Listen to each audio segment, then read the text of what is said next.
புறம்போக்கு நிலத்தில் வீடு கட்டி கொடுத்ததாக கூறி சென்னை திருவான்மியூரில் உள்ள காசா கிராண்ட் அலுவலகத்தை முற்றுகையிட்டு பாதிக்கப்பட்டவர்கள் போராட்டத்தில் ஈடுபட்டுள்ளனர். இது குறித்தான முழுமையான விவரங்களோடு எமது செய்தியாளர் ஆதம் இணைப்பில் இருக்கிறார். வணக்கம் ஆதம், விவரங்கள் என்ன? வணக்கம் பத்மநாபன். சென்னை திருவான்மியூர் பகுதியில் பிரபல தனியார் கட்டுமான தலைமை அலுவலகம் முன்பு சுமார் 100க்கும் மேற்பட்டோர் கோயில் முற்றுகையிட்டு பரபரப்பை ஏற்படுத்தியது. சென்னை அடுத்த தாளம்பூர் ஓஎம்ஆர் ரோட்டில் அமைந்துள்ள காசா கிராண்ட் டவுன் அந்த அடுக்குமாடி கட்டிடத்தில் 350க்கும் மேற்பட்ட வீடுகள் அமைந்துள்ளது.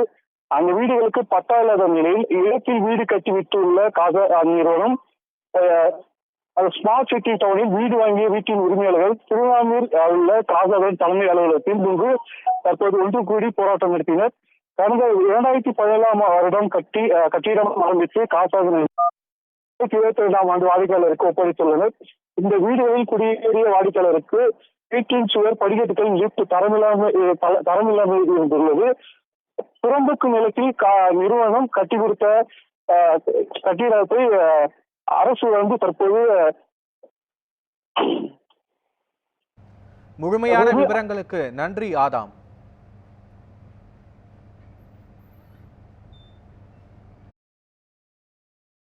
நான் Casagrand smart town Thalambur A215 என் பொண்ணு பேருக்காக நான் வாங்கியிருக்கேன். பொண்ணு பேர்லாம் வாங்கியிருக்கேன். 2017 புக் பண்ணது. நாங்கள் 2019 எங்களுக்கு ஹேண்ட் ஓவர் பண்ணுறதாக அக்ரிமெண்ட். ஆனால் அந்த கொரோனா காரணத்தை சொல்லி 2022 தான் கொடுத்தாங்க. எங்கிட்ட பில்டிங் ஒப்படைச்சாங்க. ஆனால் அந்த பட்டா இது வரைக்கும் ஒரு 480 வீட்டில் 150 பேருக்கு தான் ரெஜிஸ்ட்ரேஷன் ஆகிருக்கு. மற்றவங்களுக்கு கவர்மெண்ட்டில் ரெஜிஸ்ட்ரேஷன் பண்ண மாட்டோம் அப்படின்னு அந்த இடத்த பண்ண மாட்டோன்னு ஸ்டாப் பண்ணி வச்சுருக்காங்க. திருப்பி பஞ்சாயத்து போர்டில் போய் டேக்ஸ் கட்டணும், வீட்டு வரி கட்ட போனால் அங்கே நாங்கள் வாங்க மாட்டோன்னு சொல்கிறாங்க. திருப்பி சுப்ரீம் கோர்ட்டில் பில்டரும் கேஸ் போட்டிருக்காங்க, அசோசியேஷனும் கேஸ் போட்டோம்.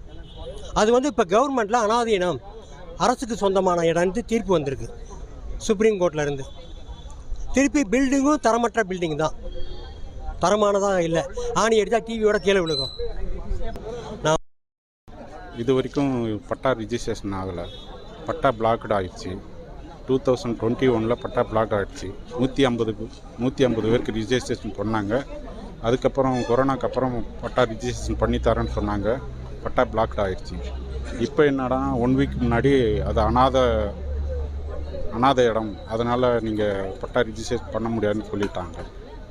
அதனால் நாங்கள் ஒரு கோரிக்கையை மனு வச்சு ரீஃபண்ட் கொடுக்கறதுக்காண்டி நாங்கள் வந்திருக்கோம் சார்.